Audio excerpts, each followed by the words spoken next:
Bagkus mga kapatid, hallelujah. Kapag ang tao kasi kapag medyo nagkaroon ng kunti, ay lumalabas po yung tinatawag mga kapatid na yumabang ng kunti, di ba? Ganun ang tao. Praise God, hallelujah. Pero lalo na mga kapatid, kapag isang mayaman talaga, praise God, kung titingnan natin, talagang nagtitiwala po sila sa kanilang kayamanan mga kapatid. Hindi naman po lahat mga kapatid ko. Amen? Hindi po lahat. Pero sa katotohanan mga kapatid, ganun po ang mangyayari. At hindi lang doon, kapag nagkaroon na siya ng kunting kayamanan, nag-iiba pa din ang kanyang pag-uugali. Amen? Kaya salamat sa mga Christian mga kapatid na pinagpala, at hindi nagbabago ang kanilang pag-uugali. Ganun pa rin sila, kung paano sila nakakilala sa Diyos, mga kapatid, kahit pinagpala na sila, pinagkalooban na sila mga kapatid ng mga bagay-bagay na yun ay nasisira lamang, nawawala lamang, hindi pa rin sila nagbabago mga kapatid. Bakit?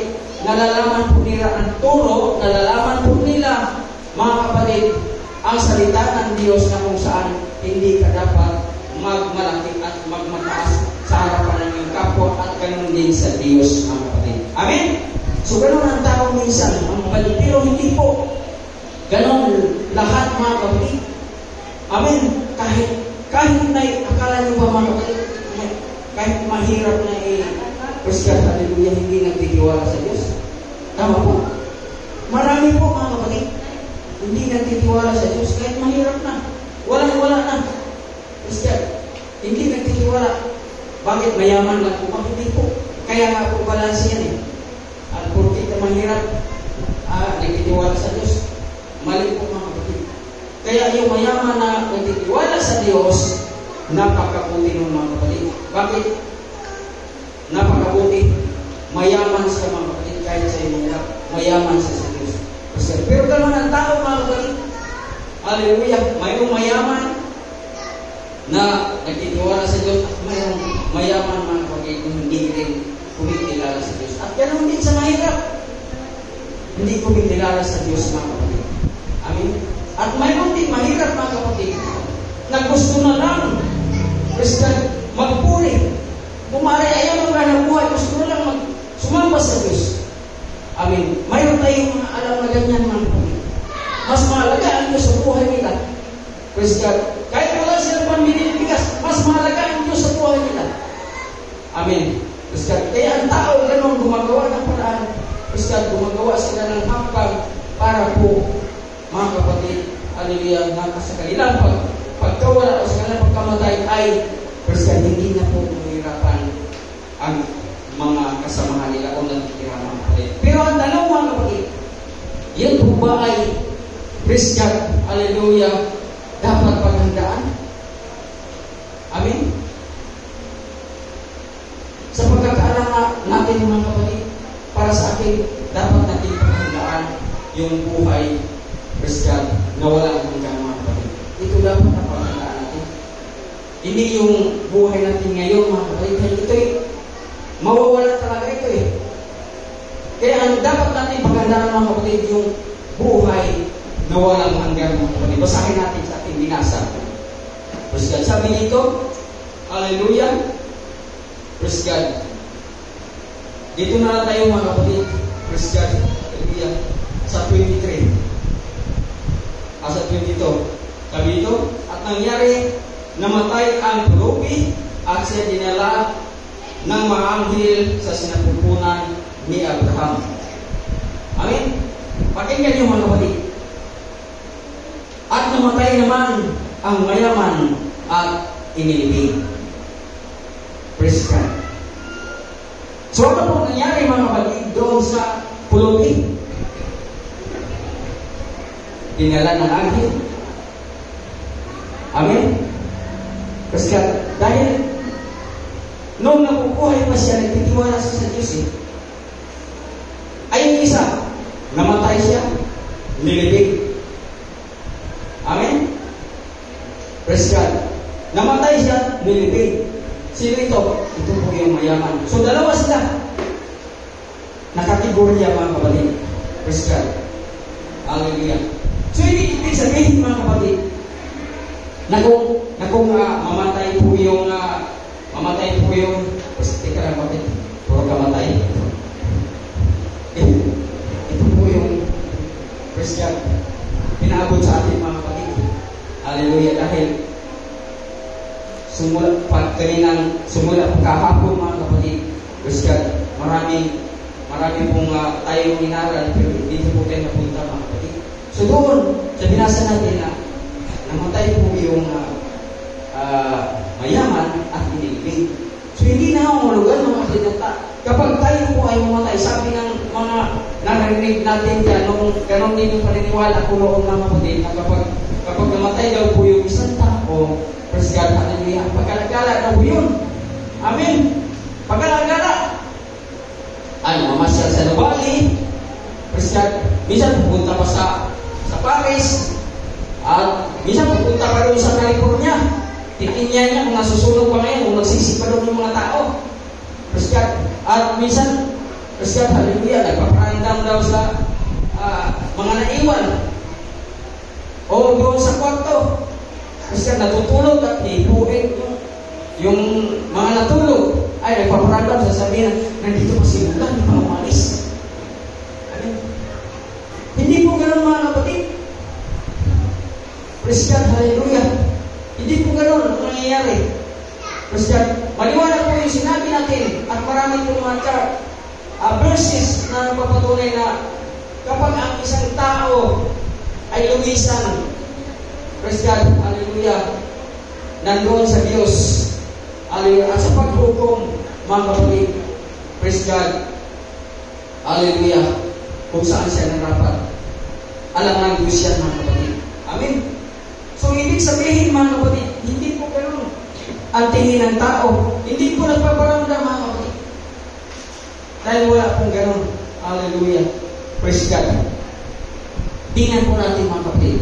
Kapag ang Diyos ay nagagalit, mga kapatid ko, hallelujah, walang sino mang, praise God, makakapigil. Bakit? Diyos yan. Nilikha ka lang. Nilikha lang niya ang mga bagay. Amen? Praise God. Huwag natin sabihin na, hallelujah, walang Diyos. Mayroong Diyos, mga kapatid. Bakit?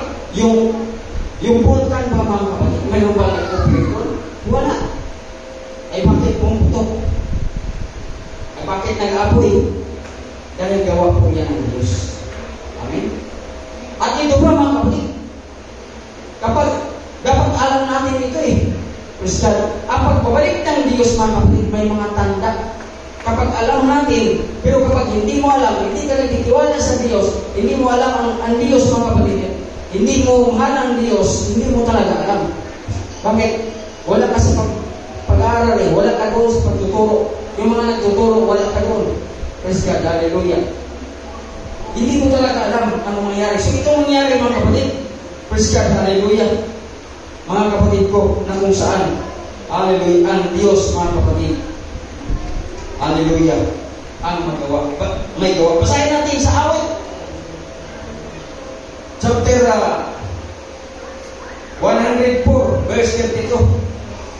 Ang Diyos po ang itutur niya. Yung vulkan, yung apoy. Maris, California, mga kapatid, paalala yun sa kanila. Praise God. Paalala yun. Na dapat nilang pinalali na may Diyos talaga sa buhay. Hindi mo saan na pag ang tao ay mamatay ay nagmamasal pa. Minsan nagkakape para sa isim. Hindi ganoon. Walang ganoon, mga kapatid. Kasi sino maaaring ang alam mo naman mas na doon sa isim o doon sa Kenny Rogers o sa KFC, buhay. Hindi patay. Amin. Pakingasa ang English. Nasa kang tumitingin sa lupa, kaya yanin. Kita niyo, mga kapatid. Tingin pa lang ng Diyos, naiyanig na. Kapag yung mayanig yung vulkan, puputok yun. Tapos, sasabihin ng tao, ay hindi ako nangiwala sa Diyos. Praise God. Hindi ako maglilingkod sa Diyos. Hindi ako sasama sa Diyos. Dahil hindi totoo. Mali, mga kapatid. Praise God. Biblical po. ang Diyos kapag tumingin. Hallelujah. Kapag siya nagagalit. Hallelujah. Kasi hindi man siyang gagawa, mayroon siyang mga gagawa, mga kapatid. Walang iba yung kanyang mga Christian. Hallelujah. Ito mga kapatid, paalala sa atin na dapat natin sundin, mga kapatid. Hallelujah. Dahil ang Diyos, hallelujah, praise God, sabi yan, na siyang tutingin sa lupa at narinig, kanyang hihipuin ang mga bundok at nagsisiusok. Kita nyo? Hinipo lang ng Diyos, umuusok ng pati. Gawa niya yung mga kapatid, kaya niyang alisin yun. Kaya niyang iwala yun, mga kapatid. Praise God. So, hihipuin pa lang niya. Siya ang nag-control, mga kapatid, na dapat yung ginagumukontrol sa ating buhay na nandito pa sa lupa, mga kapatid, na dapat magpakontrol tayo sa ating mga na Panginoon, hindi sa mga bagay, mga kapatid, kung paano tayo yumaman. Amen? Praise God.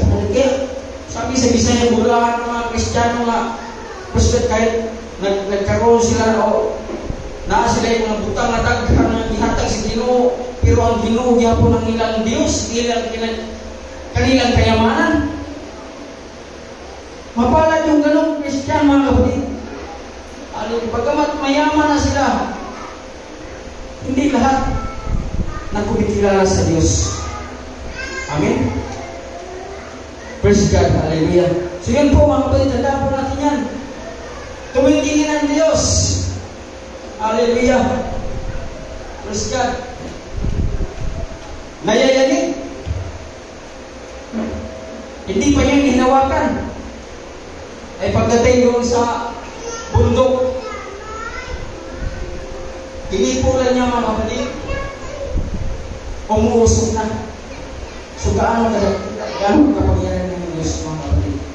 Tapos katapos tayo, mga kapatid, hallelujah, pinaghahandaan natin yung ating buhay na nandito sa buhay sa lupa. Alam mo, brother, sister, maganda yung simple. O ano ba yung si Joseph? Ano ba yung iba? Ganyan? Yung iba mga insurance? Si Peter. Alam mo, maganda yung si Peter. Kasi, bakit? Basta libre ka. Tapos meron ka pa na yung pagtupi. May ganon? Hallelujah. Sister, ang totoo niya, mga kapatid, gaano lang kalaki ang yung binabayaran, tapos ang laki ng presyo. Amen? Ganon ang tao. Dapat ang magandaan ng tao, mga kapatid, hallelujah, ay yung ikalawang buhay, mga kapatid, kung saan. Tuloy tayo, ito po ang sinabi. Sa 23. Pakinggan niyo, mga kapatid, kung hindi natin nagulay-gulay kanina, ito ang sabi. At sa Hades na sa mga pagdurusa ay itiningin niya ang kanyang mga mata at natanaw sa malayo si Abraham at si Lazaro ay nasa kanyang sinapupunan. Praise God, hallelujah.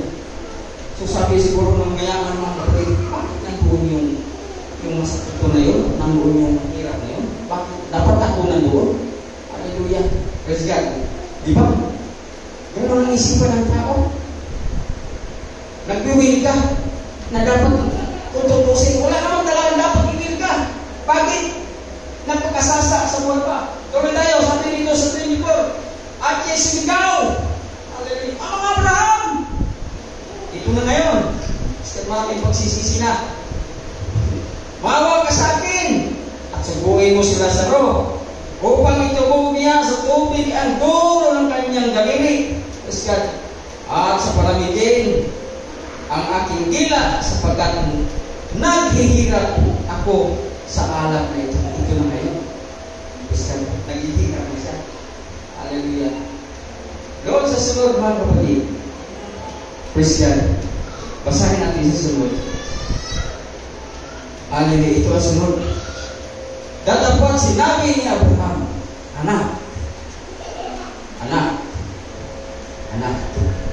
Kaya sa mga anak na namitigas, mga kapatid, kasi malayo ang pagpapala ng Diyos. Sa anak, mga kapatid, ng mga suway, malayo ang pagpapala ng Diyos. Tuloy tayo. Alalahanin mo na ikaw ay tumanggap ng iyong mabuting bagay sa iyong pamumuhay. Kita niyo mga kapatid. At si Lazaro, gayon din paraan ay sa masamang bagay. Bakit masasama? Nandun siyang karamdaman eh. Kung ating basahin muli, ano sabi doon? Lumapit ang mga aso, inidilaan yung kanyang sugat. Di ba? Masama yun. Eh ngayon nga lang, wala kang sugat, wala kang naramdaman, nandito lang sa naramdaman ka lang sakit, panay mo na reklamo ko na sa kapwa. Bakit kaya ganito, bakit kaya ganun? Di ba? Sabi ng reklamo, si Abraham, si Lazaro, di ba? Inimura ng aso yung kanyang mga sugat, pero itong mayaman, hindi niya nakita na nandoon. Hindi mo namin yung, bigyan kita ng penicillin. Lazaro, bigyan kita ng penicillin. Wala sinabing gano'n. Bakit walang pangalan yung mayaman? Hallelujah. Dahil yun ang tinagda mga kapatid. Bakit? Ang mga kayamanan kasi, hallelujah, mga bagay sa lupa. Praise God. Hallelujah. Wala yan mga kapatid. Bakit? Ano ang sinabi? Bakit natin doon sa Psalms 104, verse 22? Hallelujah. Ang sinabi? Mga kapatid? Nasiyang tumitingin sa lupa pag nayanig. Kahit kaano kayo katigas, madudurog yan. So wala na. Di ba? Wala na. Tapos ang tao, hindi marunong magmahal sa Diyos, hindi siya lumalapit sa Diyos, hindi siya pupunta sa simbahan, panay lang niya paisi-isi, araw ng linggo, araw ng gawain na mamasyal. Di ba ganun po mga kapatid? Kasi nagkapi-kapi doon. Hallelujah. Minsan, ako nangyayari din sa akin dati mga kapatid. Amin sabi ko, wala pa lang silbi ito. Hallelujah. Walang silbi. Bakit? Sa langit, wala ng Deo. Di ba? Kaya sa lupa, nagpakasasakit. Kaya ako dati, mahilig ako niya sa Starbucks yan, mahilig ako. Pero pa naghuli, parang hindi maganda. Nagbibigay ng mga kapatid ng hindi maganda sa sarili. Parang hindi naman ang kuntis, pero natutuwa. Amen? Bakit? Tumataas na pala yung acid. So, acid pa more. Kung ano pa mga kapatid. Kaya yung mahilig sa surprise. Kaya si Christian, sabi ko, kapag mag-duwal ka na, hindi ka naman buntis. Ibibigay ko sa'yo 1 litro lagi. Para ayaw magpasaway, mga kapatid ko, kung sa mga magulang, Christian, hallelujah, sige. 1 litro na ibibigay sa'yo, ngayon, mahilig ka sa Lechon, bibigyan talaga kita. Crispy pa ka ba? Hallelujah. Amen. Kaya, sabi niya, nakakasawa yun. Nakakasawa. Pero ngayon, wala pa asawa yan. Bata pa yan. Pero alalahanin natin mga kapatid. Ang ating pong katawan ay templo ng Diyos na dapat natin ingatan. Ganun tayo noon mga kapatid. Hindi natin alam yung turot aral eh. Kaya dapat natin tingnan na mayroon po ng Diyos, mga kapatid na nakatingin sa atin. Tingnan mo? Tingin lang siya mga kapatid. Nayayanig. Nayayanig yun mga kapatid. Kapag ang tao hindi masunurin, kapag ang tao ay maswarin, mayayanig talaga. Bakit? Nagagalit siya mga kapatid. So tuloy tayo dito mga kapatid. Praise God. Sabi dito, hallelujah. At siya'y sumigaw at sinabi, Amang Abraham, mahawa ka sa akin. Subuin mo si Tatang Lazaro upang ikubog niya sa tubig ang dulo ng kanyang daliri at palamigin ang aking tinag sapagkat naghihirap sa alak na ito. Wala naman kapatid. Wala. Sabi nga ng kanta ni Yoyoy, lumuha, ako'y lumuha, pagka At kung magkagawa, huwag nating pabunutin sa ganun mga kapatid. Amen. Kapag umabot na tayo doon, nagpapakasasa tayo sa lahat ng ginagawa natin na hindi kaaya-aya sa Diyos, nagpakasasa tayo sa kalayawan mga kapatid. Hallelujah. Hindi nalulugod ang Diyos. Amen. Ang sa tingin mo, Kristiyano ka, Kristiyano tayo, pero mga kapatid ko, sabi ng Santiago, pagkatapos tumingin sa salamin, hindi na niya alam kung ano ang nangyari. Ang ibig sabihin kasi doon mga kapatid, yung salamin, yung salita ng Diyos, na kung saan mga kapatid ko, dapat i-apply natin sa ating buhay, hindi natin makakalimutan mga kapatid. Amen? Ganon ang ibig sabihin doon ng Santiago, mga kapatid ko. Praise God, hallelujah. Ay, tumingin sa salamin, nagkagusot-gusot na, hindi na niya alam yung itsura niya. Praise God. Ngayon, alam na niyo yung itsura niya mga kapatid. Kung yung itsura natin dyan, may mga dumi. Hindi na nila alam. Dahil wala sa salamin eh. Amen. So tuloy tayo. Sabi dito, praise God, sa 25, hallelujah. Praise God. Datapon sinabi ni Abraham, anak, alalahanin mo na ikaw ay tumanggap ng iyong mabuting bagay sa iyong pamumuhay. Praise God, hallelujah. At sinasalo sa iyong paraan sa masamang bagay. Datapon ngayon, inaaliw siya, rini, at ikaw ay nasa kahirapan. Amen. The words of God, mga kapatid, is my comfort sa ating lahat. Sabihin natin sa ating kapatid, ang salita ng Diyos ay aking mag-alin. Basta, hallelujah. Ngayon lang ang pamagat, mga kapatid. Mahuli na traffic. Amen. Basta, ka naman Pilipinas, traffic talaga. Basta, alam niyo yung interview dyan. Dahil araw-araw na pagbiyahe ang mga kapatid. Papuntang na Limbing, balik ng Balipago, ano sa mga traffic? Basta, palakpak sa ating Diyos. Hallelujah. So doon mga kapatid, tingnan po natin yung aral mga kapatid sa ating binasa ngayon.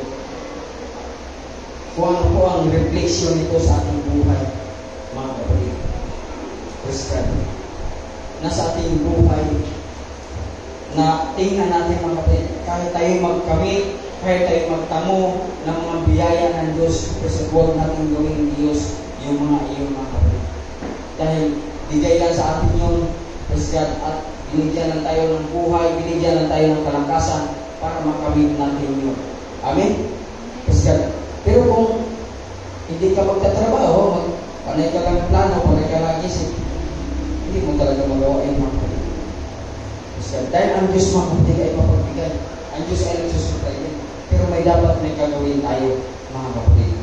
Amen? Palakpak sa ating mahal ng Panginoon. Yan mga kapatid. Hallelujah. Yung mayaman mga kapatid, nagtamasa siya. Praise God. Hallelujah. Na mga bagay, ng mga buting bagay dito sa lupa. Hindi niya nakita yung kanyang kapatid, yung kanyang kapwa na naghihirap, mga kapatid. Hindi niya binigyan man lamang ng pagkain, hindi niya binigyan man lamang ng mainom. Noong bandang huli, inutusan pa niya sa Abraham. Hallelujah. Ito po, yung daliri, utusan sila sa roho. Hallelujah. Sa mga tuwid mga kapatid, wala nang gano'n. Praise God. Hallelujah. Ito'y para sa ating mga buhay, paalala mga kapatid, na dapat tayo maging masipag sa ating pagpananampalataya, sa ating paglilingkod. Kasi kung masipag tayo, paano magpayaman, paano magtrabaho, dapat mas masipag tayo mga kapatid, dumalo, kumatin sa mga gawain ng ating Diyos. Hallelujah. Pero dapat ang ating gagawin, hindi natin gagawin Diyos. Praise God, ang mga bagay-bagay. Hindi natin gawin Diyos yung ating kabisihan. Dahil pag busy ka, saka na lang. Mayroon pa naman time. Remember mga kapatid, yung mayaman na ating binasa. Ano ang kalagayan niya nung nasa buhay pa? Di ba? Ang sarap siguro sa tingin ko, ang sarap siguro ng buhay doon. Habang kumakain yun, may mga kape dito, may mga lechon dito, mga kalderita, gano'n, tapos nakapataas pa yung paa. Ang sarap doon. Gano'n siguro yun, sa akin lang yun, ayaw ko sa inyo mga kapatid. Tapos, hindi lang yun. Malambot pa yung kanyang hinigaan, tapos nakaitlo pa. Di ba ang sarap? No? Ang sarap. Pero yung mayaman, ang asa, panay gila ang tao sa kanya. Parang tulungan ang aso na wala ka ng hapte ng mga sugat. Hindi niya nakita yung puntalan ng tulang yun. Ito minsahe na ito mga kapatid, encourage ito sa atin, paalala sa atin, sa ating mga buhay mga kapatid. Nasa ating paglilingkod, hindi dapat tayo maging tamad-tamad mga kapatid. Alam mo yung mabutit masama, pero hanggang yung Kristiyano na tayo bakit ating ginagawa pa?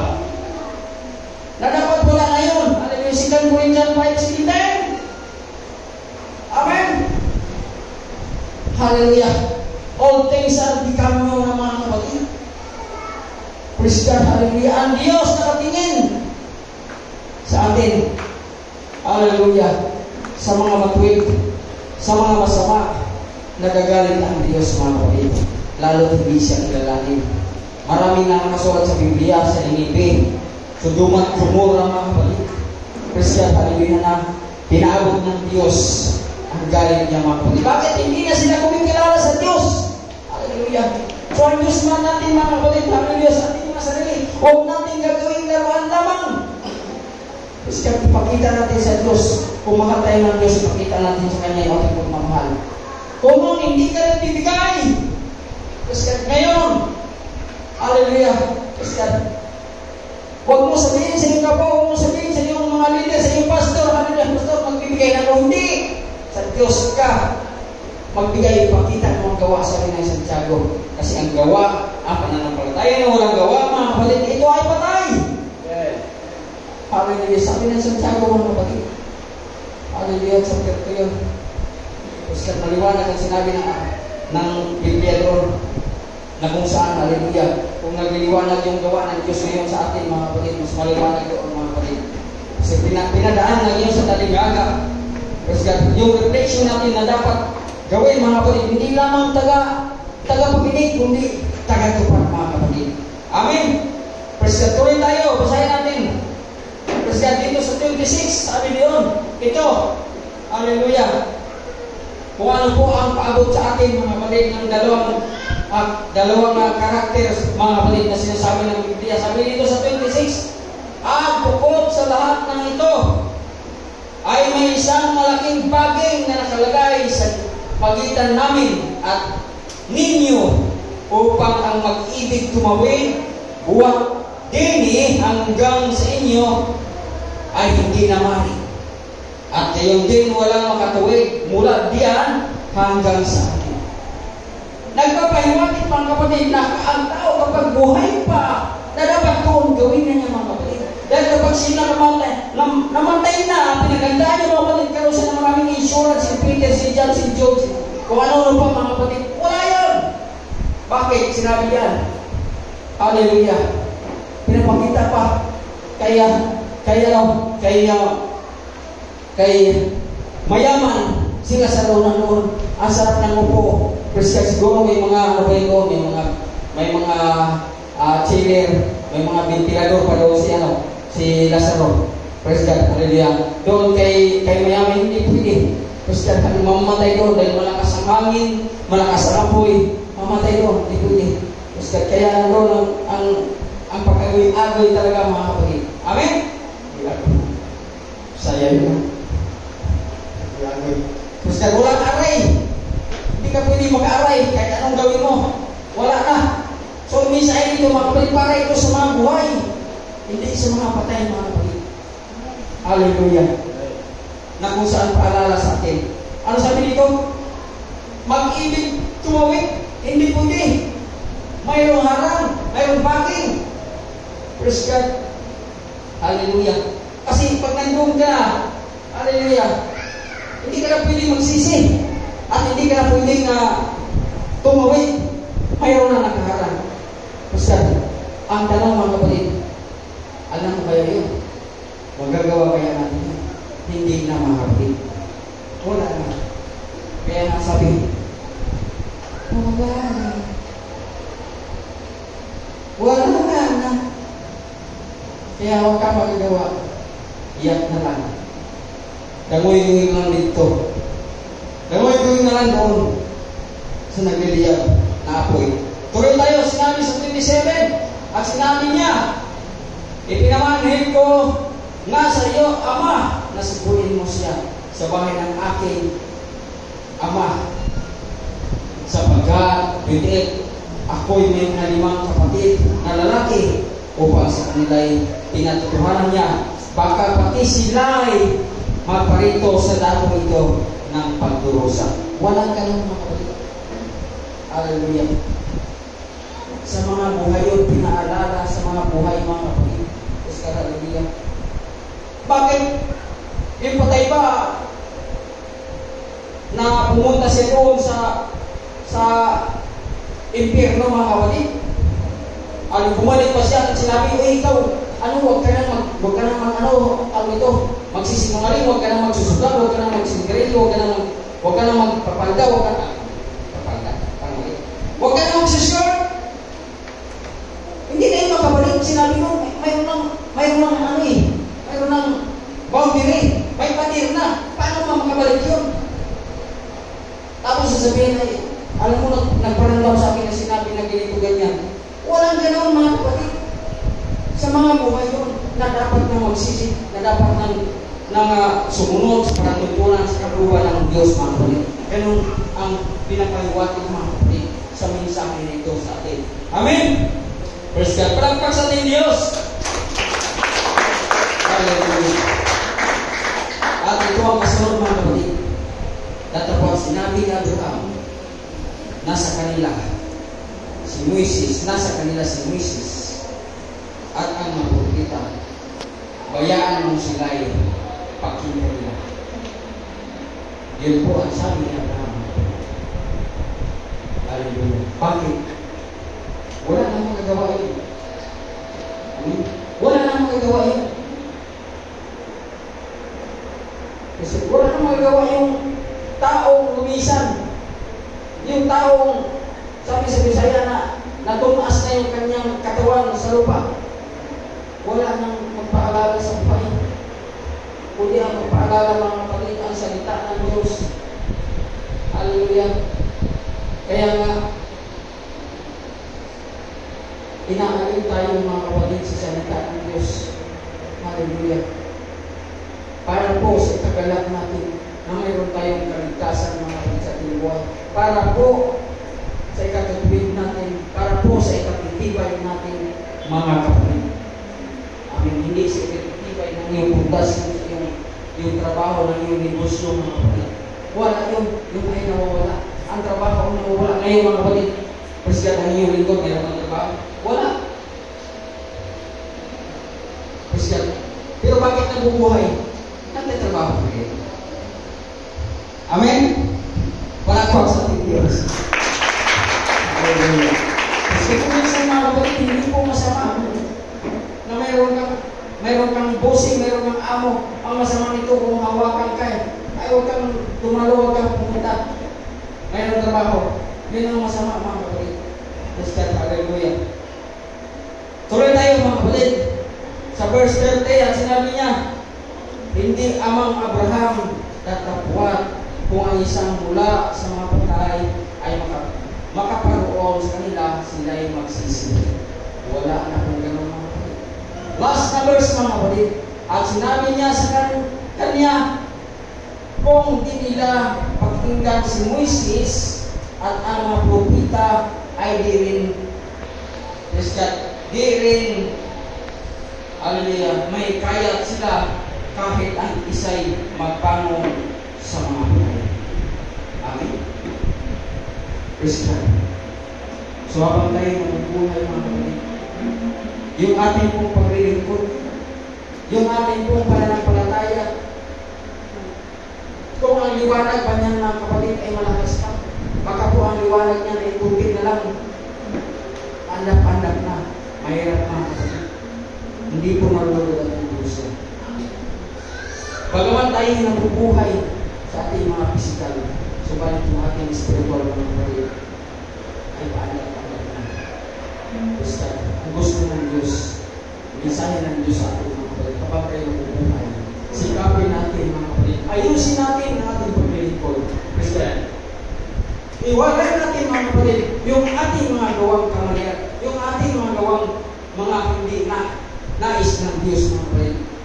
Hallelujah, iwasan natin yun mga kapatid. Christian, sumahatay ko kayo mga kapatid. Hallelujah.